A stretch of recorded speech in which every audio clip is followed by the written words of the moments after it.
ያባራላችኋለሁ። እስከ መጨረሻው ጠብቁ። እኔ ዶክተር ሸምሴ ነኝ። መልካም ቆይታ። በዚህ ጥያቄያችን ላይ ሶስት ነገሮችን አክቹአሊ ማለት እንችላለን። የመጀመሪያው ሴጋ ወይም ማስተርቤሽን ወይም ግለ ወሲብ የምንለው ነገር በጣም በርካታ ወንዶች የሆነ ሰዓት ላይ የሚያደርጉት ነገር ነው። ብዙ ወንዶች ግን የሚጨነቁት ምንድነው? ብልቴን በቋሚነት ይገልብኛል፣ ይሞታል ብለው ይጨነቃሉ። ግለ ወሲብ ወይም ማስተርቤሽን ቶሎ መጨረስን ሊያባብስ ይችላል። የመቆም ችግርም ከፖርኖግራፊ ተደርጎ ሲደረግ ሊያስቸግር ይችላል። ነገር ግን ብልት ላይ በቋሚነት ችግር አይፈጥርም። ምንም አይነት ጥናት የለም። ብልት ላይ አንዳንዶቹ የደም ስሩን ጎቶብኛል፣ ጅማቱን ጎቶብኛል እንደዛ እያሉ ይጨነቃሉ። ካቆማችሁት በቂ ነው። ከ6 ወር ጀምሮ ከ1 ዓመት በኋላ ኢፌክቱ ወይም ተጽዕኖ እየቀነሰ እየጠፋ ይሄዳል። ነገር ግን በቋሚነት የደም ስር ሆነ የብልት የደም ስርም ሆነ ብልት ላይ የማጣመምም ሆነ የመጠኑ እንዲቀንስም ሆነ እንደገና ደግሞ የስንፈተ ወሲብም የሆነ ቀጥታ የሆነ ግንኙነት የለውም። ነገር ግን ኮምፓልሲቭ ማስተርቤሽን የምንለው አለ። በቀን 4፣ 5፣ 6 ጊዜ ካላደረጉ ማይሆንላቸው ወንዶች ወይም ያስቸግራቸው አሉ። በተለይ ከፖርኖግራፊ ጋር አያይዘው ሲያረጉ ይሄኛው ችግር ይፈጥራል። ምክንያቱም አንጎል ውስጥ ሪዋርድ ሲስተም አንዛይቲ ሜካኒዝሞችን ስለመቆጣጠር ስለሚያስቸግር ሴት ጋር የመቅረብ ኮንፊደንስን የመቀነስ ፐርፎርማንስ አንዛይቲ የማምጣት ወይም ደግሞ ብቃት ያለኝ የለኝም ብሎ የመጨነቅን ጉዳይ የማባባስ ነገር ስላለው ይሄኛው መታከም ይኖርበታል። ሐኪም ጋር ቀርባችሁ ኮምፓልሲቭ ማስተርቤሽን ያለባችሁ ሰዎች ለማቆም በሐኪም እገዛ ልታቆሙ ትችላላችሁ። አንዳንድ ስነ ልቦና ምክር የሚሰጡ ሰዎችም ጋር ልታቆሙ ትችላላችሁ። በራሳችሁም ወስናችሁ ልታቆሙ ትችላላችሁ። ሐኪም ጋር እገዛ ብትቀርቡ ከእገዛ ታገኛላችሁ ማለት ነው። ነገር ግን ግለ ወሲብ ወይም ማስተርቤሽን የምንለውን ነገር ስላደረጋችሁ ብልታችሁ ከጥቅም ውጪ ይወጣል ማለት አይደለም። ብልት መጠንም አይቀንስም፣ መጠንም አይጨምርም። የተነሱት ሀሳቦች ጠያቂያችን በጣም ተጨንቆ ራሴን ላጠፋ ነው እስኪል ድረስ ነው እንግዲህ የጠየቀውና ይሄን ያህል ችግር አይፈጥርም።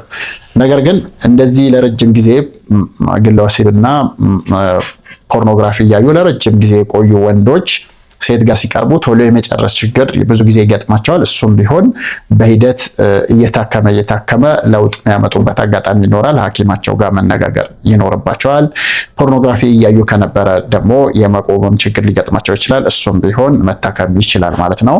ስለዚህ ጠያቂያችን ሐኪም ጋር ማንኛውም ሐኪም ጋር ቀርበህ ያለህን ኮንሰርን አወያይተኸው አስፈላጊ ምርመራዎች አድርጎ ሊያከም ይችላል። አሁን ባለበት ሁኔታ ከፍተኛ ጭንቀት ላይ ነህ። ምክንያቱም suicidal ideation ወይም ደግሞ እንደዚህ ራስን ለማጥፋት እስኪያደርስ ድረስ የሚያደርስ ጭንቀት ውስጥ መሆንህ ብዙዎቹ ወጣት ወንዶች ላይ ያለ ነገር ነው እና ሐኪም ጋር ብትቀርብ እገዛ ያደርግላል ማለት ነው።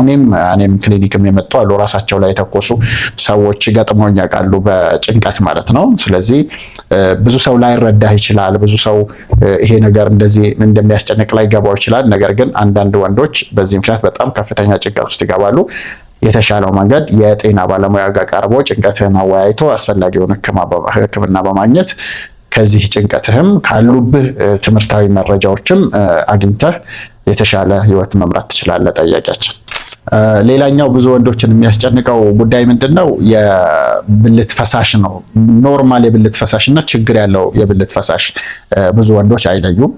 ወንዶች ስሜታቸው ከተነቃቃ ግንኙነት ከማድረጋቸው በፊት የሚዝለቀለቅ ወይም የሚጎተት ውሃ የመሰለ ፈሳሽ ከግንኙነት በፊት ይወጣል። ይሄ ፕሪጃኩላቶሪ ፍሉድ ወይም ደግሞ ፕሪካም ይባላል። ምንም ኖርማል ነው። አብዛኞቹ ወንዶች ይሄንን ተጨንቀው የአባላዘር በሽታ ምናምን እየተባሉ በጣም ብዙ የሚታከሙ አሉ። እንደዚህ አይነት ፈሳሾቹም ማለት ነው። ጤነኛ ያልሆነ ፈሳሽና ይሄኛውን በምን እንለያለን ካላችሁ፣ አንደኛ ምንም አይነት ሽታ የለውም፣ መጥፎ ሽታ የለውም። ከለሩ ውሃ ነው የሚመስል ይዝለቀለቃል፣ ውሃ ነው የሚመስል ወይም የጥሬ እንቁላል የውጭኛው ክፍል ማለት ነው። እንደሱ ሊመስል ይችላል።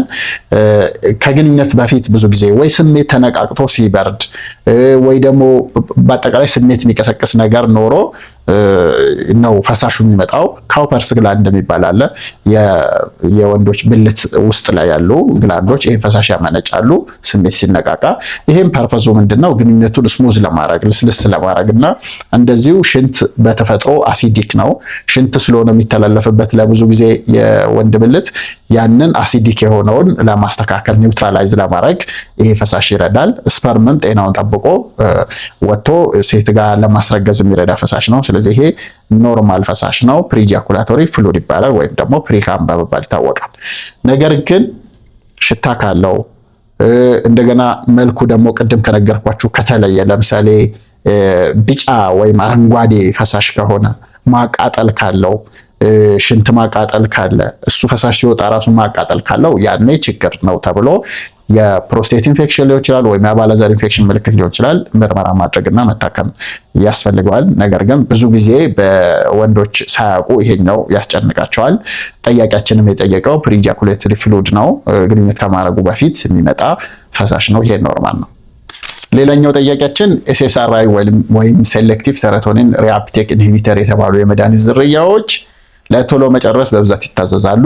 እነዚህ መድኃኒቶች ራዲካል ኪውር ናቸው ወይ ወይም በሌላ መፍትሄ በሌላ ቋንቋ ዘላቂ መፍትሄ ናቸው ወይ? አንዴ እነሱን የወሰደ ሰው ቶሎ መጨረሱ እስከነ በቃ ካሁን በኋላ የለውም በቃ ዳነ ወይ ማለት ነው ወይ?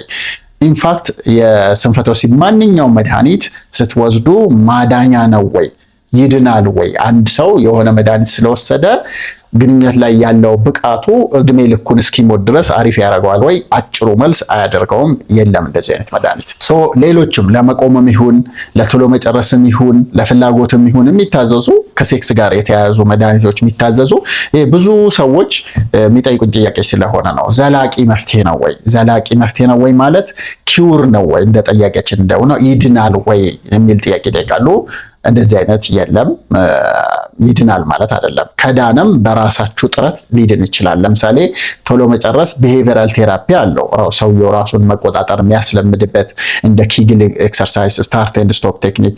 መድኃኒቶች ደግሞ በጊዜያዊነት ያግዙታል ያንን መቆጣጠር እንዲችልና ይሄንን ለማድረግ እድሉን ይሰጡታል። ትዳሩ እንዳይፈርስ ከጓደኛው እንዳይጣላ ይረዱታል ማለት ነው። ይሄንን ያደርጋሉ እንጂ መድኃኒቶች ለስንፈተ ወሲብ ለቶሎ መጨረስም ይሁን ለመቆምም ይሁን ለፍላጎቱም ይሁን የሚሰጡ መድኃኒቶች አንድ ጊዜ ስለወሰድካቸው እድሜ ልክህን አሪፍ ያደርጋሉ ማለት አይደለም። ሲጀመር ሎጂካልም አይደለም። እንደዚህ አይነት ብትባሉ ራሱ የምታምኑት ነገር ነው ወይ ነው። ምክንያቱም አንድ ሰው እያረጀ ሲሄድ ፐርፎርማንሱ እንዴት ሊጨምር ይችላል? ይሄ ሲምፕል ሎጂክ ነው። ቴስቴስትሮኑ በተፈጥሮ ይቀንሳል። እያንዳንዱ የሰውነታችን ክፍል እየደከመ ነው የሚሄድ። ጡንቻስ ቢሆን በ18 ዓመት እና በ38 አንድ ነው ወይ? ስለዚህ ይሄ ሲምፕል ሎጂካል ነው። በጣም ብዙ ወንዶችን ይረዳሉ የስንፈተ ወሲብ መድኃኒቶች። ነገር ግን ማዳኛ ወይም ደግሞ ኪውር አይደሉም። ትሪትመንት ነው እንጂ ኪውር አይደለም። ልክ እንደምን ታስቡታላችሁ መሰላችሁ? እንደ ግፊት፣ እንደ ስኳር፣ እንደ ኮሌስትሮል አስቡት ስንፈተ ወሲብ። እነዚህ ነገሮች አንዳንድ ሰው በስፖርት በአመጋገብ ያድናቸዋል። ትንሽ የመድኃኒት እገዛ ቢያስፈልገው ለአጭር ጊዜ መድኃኒት ሊያስፈልገው ይችላል። በተጨማሪ ግን ይህ ሰውዬ በተዘናጋ ቁጥር አመጋገቡን ካላስተካከለ፣ ስፖርት ካልሰራ፣ ክብደቱን ካልቀነሰ፣ ሱሶች ከበዙበት፣ ብሎ የሚጠጣ ከሆነ፣ ጣፋጭ ነገር በጣም የሚያበዛ ከሆነ ተመልሶ ከነበረበት ወደ ባሰም ራሱ ሊሄድ ይችላል። ይሄ የህመሙ ባህሪ ነው ማለት ነው። ስለዚህ ቶሎ መጨረስም ይሁን የመቆምም ችግር ይሁን እነዚህ መሰረታዊ ምክንያታቸው ተፈቶ የሚሻላቸው ሰዎች አሉ። ለምሳሌ ቶሎ መጨረሱ በመጨናነቅ ብቻ ከሆነ ጭንቀቱ ሲፈታ ይድናል ይሄ ሰውዬ። ነገር ግን አብዛኛው ቶሎ መጨረስ በተፈጥሮ ነው ወይም ጄኔቲክ ነው። ስለዚህ አንጎልን በማላመድ ራስን በመቆጣጠር ትሬን በማድረግ እና ለረጅም ጊዜ ዲሲፕሊን እንደሆነ በመቆየት ይሻሻላል እንጂ የሆነ መድኃኒት ስለዋጥን ወይም የሆነ ፒል ስለዋጥን ወይም የሆነ ክሬም ስለተቀባን ኪውር ይሆናል ወይም ደግሞ ይድናል ማለት አይደለም። ኤስኤስአርአይም ተመሳሳይ ነገር ነው። ሴሌክቲቭ ሰሮቶኒን ሪአፕቴክ ኢንሂቢተር የተባሉ የመድኃኒት ዝርያዎች በጣም በስፋትና በጥሩ ሁኔታ ለቶሎ መጨረስ መድኃኒቶች ናቸው። በመላው ዓለም የሚታዘዙ መድኃኒቶች ናቸው። ያለን አማራጭ ከረንትሊ እነሱ ናቸው በጥሩ ሁኔታ ሪስፖንስ የሚሰጡት ማለት ነው።